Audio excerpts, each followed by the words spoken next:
Chosen one, every decision, every moment, every event in your life has led to right now. This is where you were meant to be, and what you're about to hear could change everything. Your past, those struggles, those moments you thought would break you. They weren't the end, they were the beginning. God isn't letting your past define you. He's using it as the foundation for a powerful new chapter. Get ready to see how He transforms your struggles into triumphs. By the time you finish watching, you will know exactly how God is turning your pain into purpose. But you must stay until the very end, because the final revelation is the most powerful of all. It is the missing key that most people overlook. The one thing that unlocks this transformation. Take the first step right now. 1. Hit the like button to declare that you are ready to receive this message, to say yes to this new chapter. 2. Subscribe to stay connected to divine guidance, to ensure you don't miss the next step in your journey. 3. Comment 303 to affirm that you are embracing this divine transformation, this powerful shift in your life today. And now, let's create a powerful wave of collective faith. Drop a comment below with one thing you need prayer for. Today, one area where you're ready to see God move. Then reply to someone else's comment with words of encouragement, a prayer, a word of hope. This is more than just a video. It's a movement of faith. Miracles happen when we lift each other up. When you share your prayer, others will pray for you. When you pray for someone else, blessings flow back to you. This is how faith in action works. Comment your prayer request now and be part of this chain of divine miracles. Most people believe their past is a prison, a life sentence of regret and limitation. They see their mistakes, their failures, their heartbreaks as indelible marks that define who they are. They carry the weight of what was and let it crush the potential of what could be. They think they are defined by their scars, trapped by their history. But what if I told you that your past isn't a prison, but a launch pad? What if your struggles weren't setbacks, but setups for something greater? The Bible tells us in Romans 8:28, and we know that in all things God works for the good of those who love Him, who have been called according to His purpose. All things. That includes the pain, the mistakes, the detours. God doesn't waste anything. He redeems everything. He's not just erasing your past, He's reframing it, using it as the raw material for a masterpiece. The problem is that the human mind is wired for the negative and therefore struggles to see a higher purpose. Imagine a vast, imposing fortress. Its walls are built high, seemingly impenetrable, constructed of stone upon stone, of regret, shame, and disappointment. This is the prison most people construct for themselves, brick by brick, out of the remnants of their past. They believe these walls define them, that the cold, hard stones represent the sum total of their existence. They huddle within, shivering, in the shadows, convinced that escape is impossible, that the echoes of past failures will forever drown out any whisper of hope. They meticulously catalogue each misstep, each heartache, each moment of weakness. These become exhibits in their personal museum of misery, constantly revisited, polished, and displayed with a perverse sense of ownership. The what-ifs and should have beens become haunting refrains, a chorus of self-recrimination that plays on an endless loop. They become archaeologists of their own pain, digging deeper and deeper into the ruins of yesterday, unearthing artifacts of sorrow and clinging, to them as if they were precious jewels. But what if this fortress, this seemingly insurmountable barrier, was not what it appeared to be? What if, instead of a prison, it was something entirely different? What if it was, in fact, the foundation for something magnificent? Something breathtaking, something beyond your wildest dreams? Think of a master sculptor. He doesn't look at a rough, unhewn block of marble and see only its imperfections, its jagged edges, its lack of form. He sees the potential within, the hidden beauty waiting to be revealed. He sees the angel in the stone, yearning to be set free. He knows that the very flaws, the veins and inclusions in the marble, will ultimately add depth and character to the finished work. God is that master sculptor. Your past, with all its perceived imperfections, is the raw material He is working with. He doesn't discard it, He transforms it. He doesn't see your mistakes as defining moments. He sees them as opportunities for growth, for learning, for the development of resilience and wisdom. He sees the cracks in your spirit not as weaknesses, but as channels through which His light can shine even brighter. Romans 8:28 isn't just a comforting verse. It's a profound declaration of God's unwavering commitment to your ultimate good. It's a promise that transcends circumstance, that defies logic, that embraces the seemingly irredeemable. All things. Not just the good things, not just the easy things, not just the moments of triumph, but all things, the pain, the betrayals, the lost opportunities, the deepest sorrows. God doesn't waste experiences. He's not a cosmic hoarder, simply accumulating events without purpose. He's a divine alchemist, taking the base metals of your life, the lead of disappointment, the iron of adversity, the copper of heartbreak, and transmuting them into the gold of purpose, the silver of strength, the platinum of resilience. He's not erasing your past. He's weaving it into a tapestry of breathtaking beauty. He's taking the broken threads, the frayed edges, the seemingly disparate colors, and creating a masterpiece that reflects His glory and reveals your unique, divinely ordained purpose. The knots and imperfections become points of interest, adding texture and depth to the overall design. They tell a story, not of defeat, but of redemption, of transformation, of the unwavering love of a God who refuses to let anything go to waste. The human tendency, however, is to focus on the negative. Our minds are wired to remember the hurts, to replay the failures, to dwell on the what-ifs. This negativity bias is a survival mechanism designed to keep us alert to potential threats. But in the realm of spiritual growth, it becomes a crippling obstacle. It prevents us from seeing the bigger picture, from recognizing the divine hand at work in even the most challenging circumstances. It keeps us trapped in the prison of the past, unable to embrace the freedom and potential of the future. It blinds us with our own perceived imperfections, making it hard, almost impossible to believe that good can come out of something bad. It is only through faith and through the active and intentional steps we are about to take that we can truly begin to see that there is so much more to our story. So how do you break free from the chains of your past and step into this new chapter? Here are 5 powerful steps. Your mind is a powerful storyteller. What story are you telling yourself about your past? Is it a story of defeat or a story of resilience? Is it a story of endings or a story of new beginnings? Today, you start rewriting that narrative. Instead of seeing your past as a series of failures, see it as a series of lessons, a training ground for your future. Say it with me. My past does not define me. It prepares me. Consider your life as a novel, a sprawling epic filled with chapters of joy, sorrow, triumph, and defeat. For too long, you've allowed the negative chapters to dominate the narrative.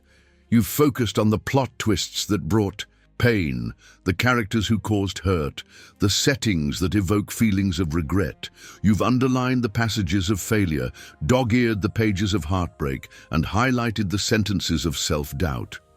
But you are not just a character in this story. You are the author. You hold the pen. You have the power to rewrite the narrative, to reframe the past, to choose the perspective from which the story is told. This isn't about denying what happened. It's about changing the way you interpret it, the meaning you assign to it. Imagine a seasoned warrior covered in battle scars. Each scar tells a story, not of defeat, but of survival. Each wound represents a lesson learned, a challenge overcome, a testament to his strength and resilience. He doesn't hide his scars. He wears them with pride, knowing that they are proof of his courage and his unwavering commitment to his cause. Your past experiences are your battle scars. They are not marks of shame. They are symbols of strength. They are reminders that you have weathered storms, faced adversity, and emerged stronger on the other side. They are proof that you are a survivor, a warrior, a chosen one. Start by identifying the dominant narrative you've been telling yourself. Is it a story of victimhood, of inadequacy, of missed opportunities? Write it down, acknowledge it, then consciously begin to rewrite it. For example, if you've always told yourself, "I failed at that relationship because I'm not lovable," rewrite it as, "That relationship taught me valuable lessons about myself and what I need in a partner. I'm worthy of love, and I'm growing closer to finding the right person for me." If you've been saying, "I lost my job because I'm not good enough," rewrite it as, "Losing that job was a painful but necessary redirection. It opened up new opportunities that are more aligned with my true purpose and passions. I am talented and capable, and I'm excited to see what the future holds." This isn't about positive thinking, it's about truthful thinking. It's about recognizing the inherent strength and resilience within you, the divine spark that cannot be extinguished by any past event. It's about claiming your power as the author of your own life story. Say it, believe it, live it. My past does not define me. It prepares me. It is the prologue to a glorious new chapter. Guilt and shame are like anchors, keeping you tethered to the past. You cannot move forward while dragging them behind you. Forgive yourself. Forgive others. This doesn't mean condoning what happened. It means releasing the emotional hold it has on you. Remember, God's grace is sufficient. His forgiveness is complete. Accept it and extend it to yourself and others. Say, "I release all guilt and shame. I am free." Imagine carrying a heavy sack filled with stones. Each stone represents a past mistake, a regret, a moment of shame. You lug this sack around everywhere you go, its weight dragging you down, exhausting your spirit, preventing you from moving freely and joyfully. This is the burden of guilt and shame. These emotions, while sometimes serving a purpose in prompting us to make amends, can become toxic if we allow them to fester. They become like a poison, seeping into every aspect of our lives, contaminating our relationships, sabotaging our efforts, and undermining our self-worth. Forgiveness is the act of dropping the sack, of releasing the weight, of freeing yourself from the shackles of the past. It's not about forgetting what happened, it's about choosing to no longer be defined by it. It's about acknowledging the pain, learning from the experience, and moving forward with a lighter heart and a clearer conscience. Forgiving yourself is often the most difficult step. We tend to be our own harshest critics, holding ourselves to impossibly high standards and relentlessly berating ourselves for our imperfections. We replay our mistakes in our minds, amplifying the negative emotions and reinforcing the belief that we are somehow unworthy of love and happiness. But God's forgiveness is complete. His grace is sufficient. He doesn't hold your past against you. He sees you through the lens of his unconditional love. He sees your potential, your inherent goodness, your capacity for growth and transformation. Accepting his forgiveness means accepting yourself, flaws and all. It means recognizing that you are human, that you are capable of making mistakes, and that those mistakes do not diminish your inherent worth. It means extending to yourself the same compassion and understanding that you would offer to a loved one. Forgiving others is equally crucial. Holding on to anger and resentment is like drinking poison and expecting the other person to die. It only harms you, keeping you trapped in a cycle of negativity and bitterness. Forgiveness doesn't mean condoning their actions. It means releasing the emotional hold they have on you. It means choosing to no longer allow their past behavior to dictate your present happiness. Think of forgiveness as untangling a knot. You carefully and patiently work through the tangled threads, releasing the tension until the knot is finally undone. You don't erase the fact that the knot existed, you simply free the threads to move freely once again. This process may take time. It may require revisiting the pain, acknowledging the hurt, and consciously choosing to release it. It may involve seeking professional help or engaging in spiritual practices such as prayer and meditation, but the effort is worth it. Forgiveness is the key to unlocking your freedom, to stepping into the new chapter that God has prepared for you. Say it with conviction, with a deep knowing in your heart. I release all guilt and shame. I am free. I am forgiven. I forgive others. I am at peace. Every challenge you've faced has left you with something valuable: resilience, wisdom, empathy, strength. Look back at your toughest times. What did you learn? How did you grow? What qualities did you develop that you wouldn't have otherwise? These are not scars. They are medals of honor. They are proof of your strength.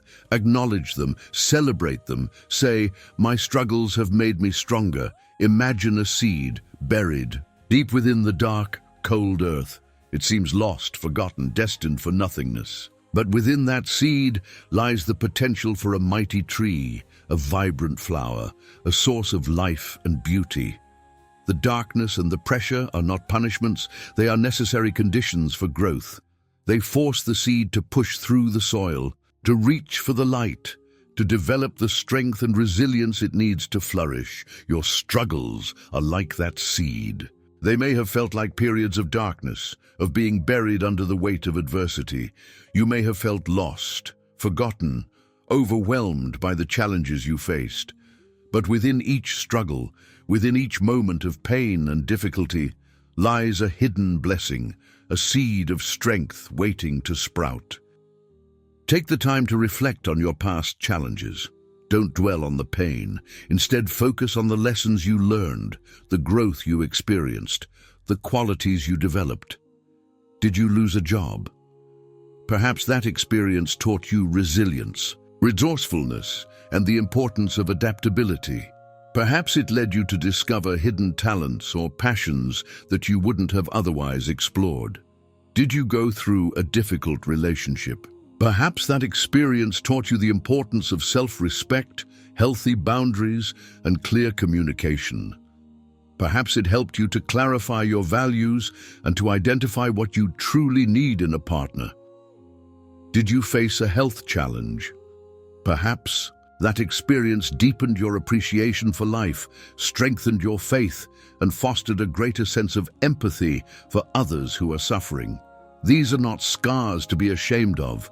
They are medals of honor to be celebrated.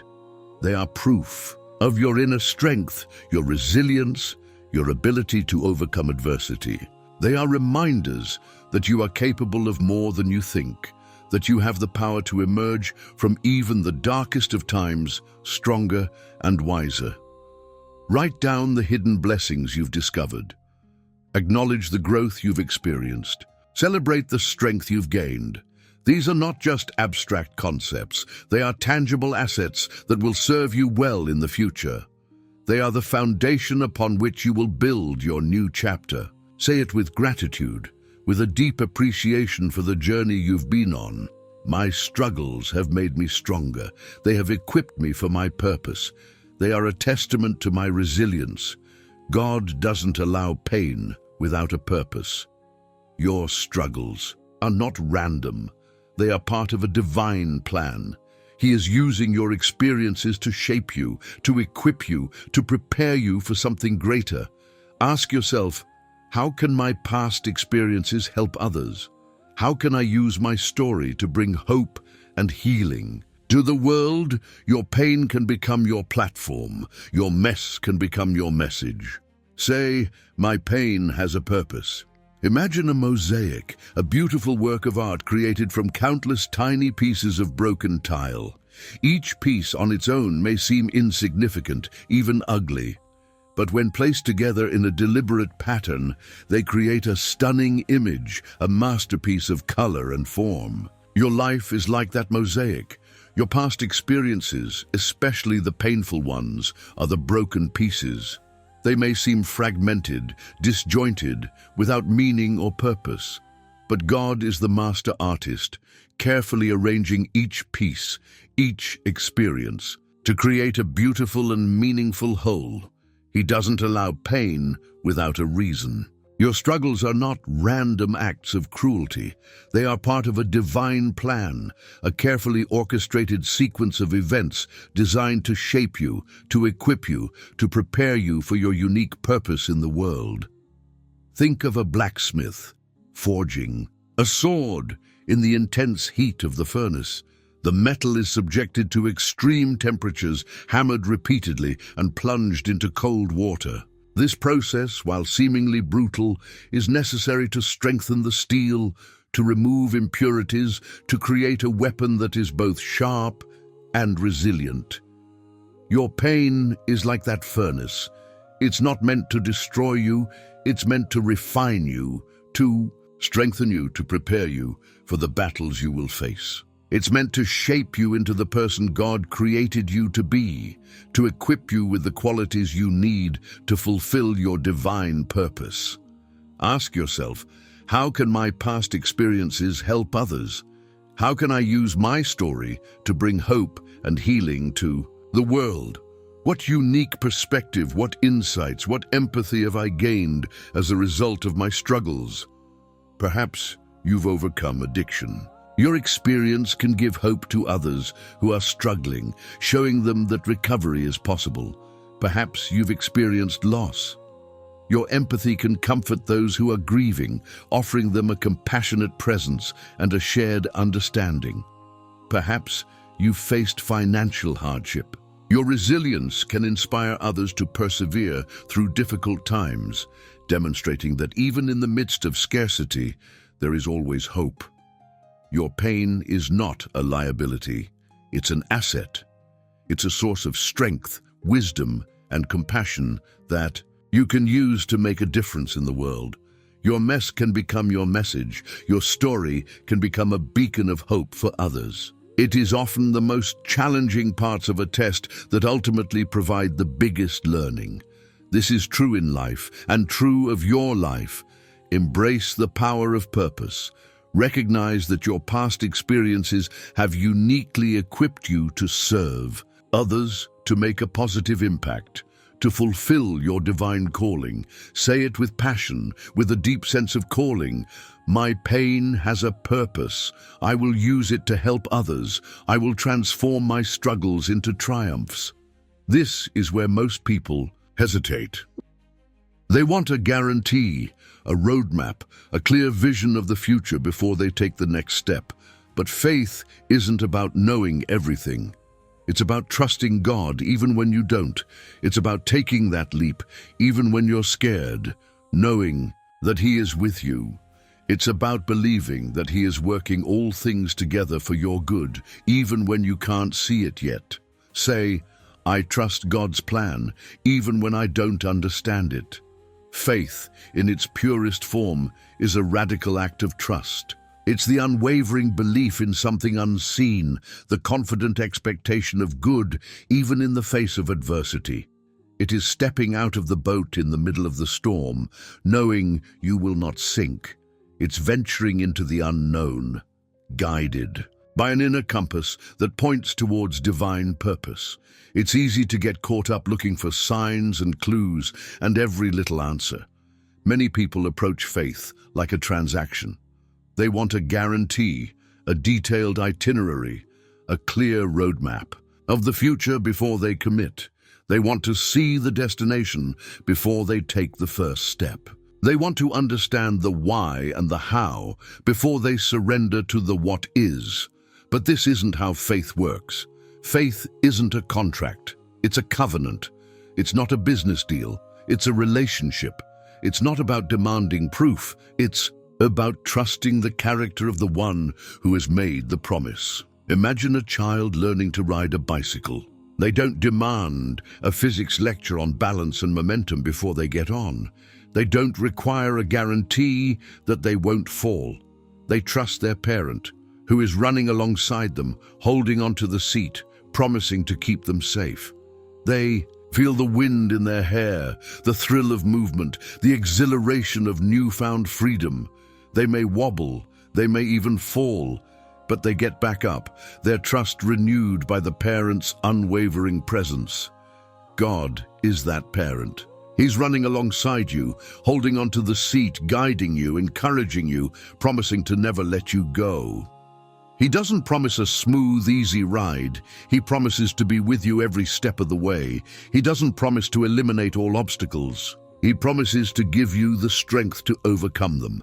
He doesn't promise to reveal the entire path at once. He promises to illuminate the next step, to provide just enough light to keep you moving forward. The absence of complete understanding does not negate the presence of a perfect plan. Your inability to see the full picture doesn't mean there isn't a masterpiece in the making. Your confusion, your doubts, your fears are not signs of weakness. They are invitations to deepen your trust, to lean more fully into the arms of the one who holds your future. The most profound acts of faith often occur in the midst of uncertainty. It's easy to trust when everything is going well, when the path is clear, when the answers are readily available. But true faith shines brightest in the darkness, in the moments when you don't understand, when you can't see the way forward, when you're tempted to give up. It's in these moments that you choose to believe, not because of the evidence, but because of the character of the one you trust. This act of trust is transformative. It opens you up to receive grace, guidance, and strength that you wouldn't otherwise access. It allows you to move forward with courage, even when you're afraid. It empowers you to embrace the unknown, knowing that you are held, supported, and loved unconditionally. So, take that leap of faith. Step out in trust. Don't wait for all the answers to arrive. Don't demand a guarantee. Don't let fear paralyze you. Embrace the mystery. Embrace the uncertainty. Embrace the journey. Know that God is with you, guiding you, protecting you, and working all things together for your good. His plan may not always be clear, but His presence is always assured. His love is unwavering, His purpose is unshakable, and His promises are true. Say it with conviction, with a deep knowing in your soul. I trust God's plan, even when I don't understand it. I surrender to His will. I walk by faith, not by sight. I am confident that He is working all things together for my good.